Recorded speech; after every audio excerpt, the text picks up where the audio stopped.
दूसरों में कमियां देखने से बेहतर यह है खुद की कमियां देखो और उनमें सुधार करो। नमस्कार, स्वागत है आपका एक बार फिर से। कक्षा 7 की जो सामाजिक विज्ञान की पुस्तक चल रही है, 20वां अध्याय चल रहा है। पार्ट 1 हमने पहले पढ़ लिया था, आज है पार्ट 2, राजस्थान के राजवंश एवं मुगल। आज इस कक्षा के अंदर, इस लेक्चर के अंदर हम बात करेंगे। एक तो प्रताप की बात चल रही थी पहले वाले पार्ट के अंदर, तो कुछ बातें प्रताप की करेंगे और बाद में अमर सिंह की बात करेंगे। स्वाभिमानी जो शासक हुआ है अमर सिंह राठौड़, उसकी बात करेंगे। तो वीडियो को लाइक नहीं किया तो लाइक कर दें, सभी ग्रुप में सभी दोस्तों के साथ शेयर किया करें ताकि उनकी भी मदद हो सके। प्रारंभ करते हैं हम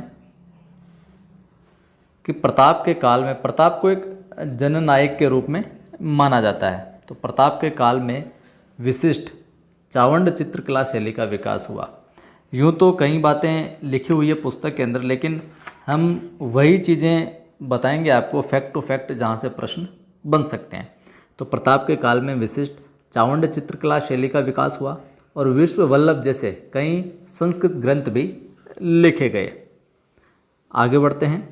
हल्दी घाटी का जो युद्ध हुआ था, उसके बाद में अगले 5 वर्षों तक प्रताप जो है छापामार युद्ध प्रणाली से मुगलों को छकाते रहे, मुगलों को परेशान करते रहे 5 वर्षों तक, अगले 5 वर्षों तक।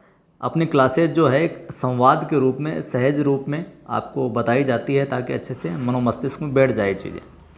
अकबर ने 3 बार शाहबाज खां को प्रताप के विरुद्ध भेजा था साहब, लेकिन तीनों ही बार वो असफल होकर लौटा।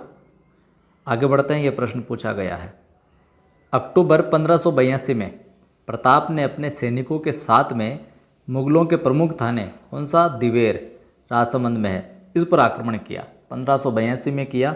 दिवेर जो मुगलों का प्रमुख थाना था तत्कालीन समय में, उस पर आक्रमण किया 1582 में। अब इस युद्ध की जो 1-2 प्रमुख बातें हैं वो मैं बता देता हूँ। इस युद्ध में मुगल सेनानायक था सुल्तान खां। कौन था? सुल्तान खां। और इस युद्ध में प्रताप की निर्णायक जीत हुई थी। जीत किसकी हुई थी? प्रताप की हुई थी। आगे का घटनाक्रम कुछ यूँ चला कि जो अकबर था वो बार बार सेना नायकों को भेजकर, सेना भेजकर थक चुका था। प्रताप है जो उसके वश में नहीं आ रहा था। तो 1584 के पश्चात अकबर का प्रताप के विरुद्ध सेना भेजने का साहस ही नहीं रहा। अकबर ने सेना भेजना ही बंद कर दिया कि ये अपने कब्जे में आने वाला नहीं, अपने काबू में आने वाला नहीं, ये अलग ही तोप है एक।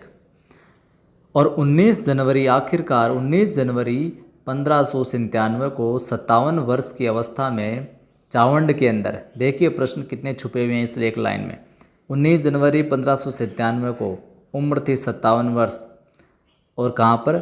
चावंड में प्रताप ने अपनी अंतिम सांस ली थी। आगे हम बात करते हैं, ये भी कई बार पूछा गया है। आगे फैक्ट है कि चावंड के निकट ही बारडोली गांव में प्रताप की समाधि बनी हुई है। पूछा गया प्रताप की समाधि कहाँ पर बनी हुई है, तो चावंड के निकट बारडोली गांव में। और कुछ फैक्ट है प्रताप से जुड़े हुए। तो संस्कारी जीवन ही सबको अपेक्षित होता है। प्रताप ने इस उद्देश्य को लेकर व्यवहार आदर्श जैसा ग्रंथ लिखवाया कि संस्कारी जीवन ही सबको अपेक्षित होता है। प्रताप ने इस उद्देश्य को लेकर, इस उद्देश्य से व्यवहार आदर्श जैसा ग्रंथ है लिखवाया। पंडित चक्रपाणि मिश्र प्रताप के संरक्षण में थे, विद्वान थे, और प्रताप के संरक्षण में ही राज्याभिषेक पद्धति लिखी गई। इस पद्धति पर मेवाड़ और गुजरात के शासक है जो आगे चलते रहे। आगे बात करते हैं। प्रताप ने संगीत, मूर्तिकला और चित्रकला को संरक्षण दिया था।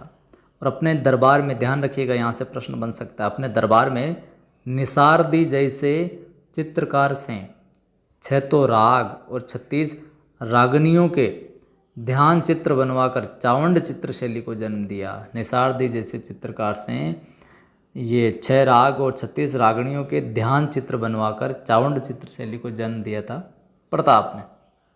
वहीं उदयपुर के निकट हरिहर जो मंदिर बना हुआ है, इन मंदिरों से हमें उस समय प्रताप के काल के समय का पता चलता है कि शैव और वैष्णव धर्म में जो है एकता बनी हुई थी, एकता को दर्शाता है ये। प्रताप के बारे में कहा गया है, ये पंक्तियां देकर पूछा जा सकता है कि ये किसके बारे में कहा गया है। तो अध्याय के अंदर लिखा हुआ है, पग पग भम्या पहाड़, धरा छोड़ राख्यो धर्म, और महाराणा मेवाड़, हृदय बसया हिंद रे। पग पग भम्या पहाड़, धरा छोड़ राख्यो धर्म, महाराणा मेवाड़, हृदय बसया हिंद रे। खुद में सुधार को लेकर एक मोटिवेशनल वीडियो में अभी आदि की आवाज़, जो मेरा दूसरा यूट्यूब चैनल है, उस पर डालूंगा, तो आप सुन सकते हैं आदि की आवाज़ पर जाकर। प्रताप के बाद में अब हम बात करेंगे स्वाभिमानी अमर सिंह राठौड़ की। इनसे जुड़ा हुआ प्रश्न भी कई बार पूछा जाता है।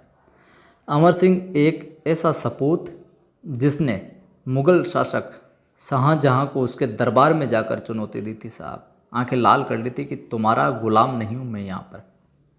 क्रोध आ गया था किसी बात पर, तो शाहजहाँ को उसके दरबार में जाकर चुनौती देने वाले कौन थे? स्वाभिमानी शासक अमर सिंह राठौड़।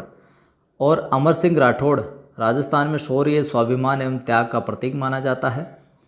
बात करते हैं जन्म की, तो अमर सिंह का 12 दिसंबर 1613 ईस्वी में जन्म हुआ था। 12 दिसंबर 1613 में जोधपुर के शासक गज सिंह का ज्येष्ठ पुत्र था ये। जोधपुर का शासक गज सिंह का ज्येष्ठ पुत्र था। अमर सिंह को महाराजा गज सिंह का स्वाभाविक उत्तराधिकारी माना जाता था, योग्यता के हिसाब से भी, गुणों के हिसाब से भी। किंतु यहाँ पर एक अड़चन आ गई साहब। गज सिंह की जो उपपत्नी थी, गज सिंह की उपपत्नी कौन? अनारा। इसके षड्यंत्र के कारण अमर सिंह को राजगद्दी नहीं मिली और कनिष्ठ पुत्र जसवंत सिंह को मारवाड़ का शासक बना दिया गया। किसके षड्यंत्र की वजह से? गज सिंह की उपपत्नी अनारा के षड्यंत्र की वजह से अमर सिंह को राजगद्दी नहीं मिली और कनिष्ठ पुत्र जसवंत सिंह को मारवाड़ का शासक बना दिया गया, और शाहजहाँ ने मान्यता भी दे दी। आगे फैक्ट क्या है जो पूछा जाने वाला है? शाहजहाँ ने अमर सिंह को उच्च मनसब, राव की पदवी और नागौर का परगना दिया साहब। ये सारा का सारा घटनाक्रम आगे चलता है। शाहजहाँ को अमर सिंह की सूझबूझ और योग्यता का भान था, योग्यता से परिचित था। इसी वजह से अमर सिंह को शाहजहाँ क्या किन किन अभियानों पर भेजता है? जुझार सिंह बुंदेला के विरुद्ध, राजा भगत सिंह कांगड़ा, ईरान के शाह शफी शाह भोसले के विरुद्ध और कंधार के अभियानों पर भेजता है। तो ये था अपने प्रताप से जुड़े हुए कुछ फैक्ट और स्वाभिमानी शासक अमर सिंह से जुड़ी हुई कुछ बातें जो कई बार पूछी जाती है। आज के इस लेक्चर में इतना ही। अगले लेक्चर में हम इस 20वें अध्याय का कुछ और जो महत्वपूर्ण पार्ट है वो बताएंगे। वीडियो को लाइक नहीं किया तो लाइक कर दें, शेयर कर दें, और पहली बार देख रहे हैं तो सब्सक्राइब करके घंटे के निशान को ज़रूर दबाएं ताकि आने वाले वीडियोज़ की सूचना आपको मिलती रहे। जय हिंद।